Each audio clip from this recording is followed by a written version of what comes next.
Today sweet recipe చక్కెర Pongal. Hi, welcome back to the NSP blogs. కావాల్సిన ingredients: బియ్యం, పెసరపప్పు, బెల్లం, యాలక్కాయ, షుగరు, జీడిపప్పు. మీకు కావాల్సి ఉంటే ఎండు కొబ్బరి కూడా వేసుకోవచ్చు. మా ఇంట్లో ఎవరు తినరు, అందుకే వేయట్లేదు. ముందుగా పావు కప్పు పెసరపప్పు తీసుకొని ఫ్రై చేసుకోవాలి. కొంచెం కలర్ మారేలా ఫ్రై చేసుకోవాలి. ఇలా కొంచెం కలర్ మారిన తర్వాత స్టవ్ ఆఫ్ చేసుకోవాలి.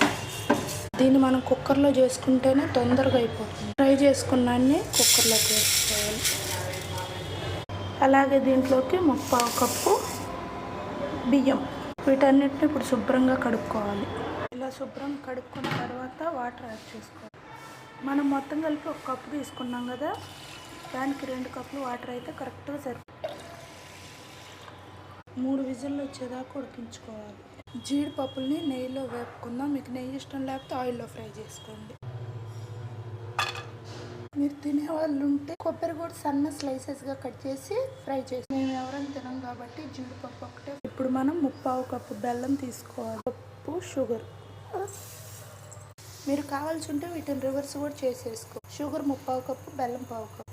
మా ఇంట్లో వాళ్ళకి బెల్లంతోనే ఇష్టం కాబట్టి బెల్లం ఎక్కువ వేసి షుగర్ తక్కువ వేసారు.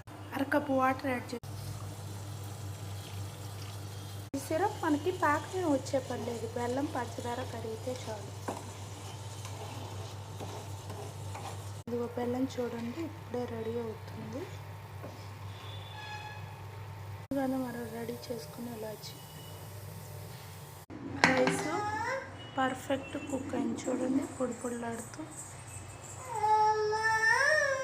ముందుగా మనం రెడీ చేసి పెట్టుకున్న వడపోసి పోసుకోవాలి. ఇలా వడకట్టి వేసుకోవాలి.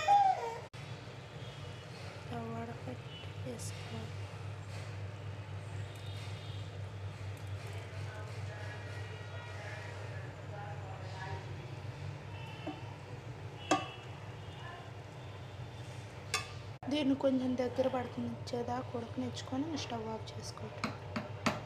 ముందుగా మనం రెడీ చేసి పెట్టుకున్న జీడిపప్పు,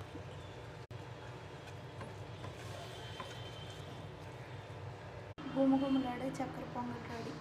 ఒకసారి టేస్ట్ చేసి ఎలా ఉందో చెప్పండి.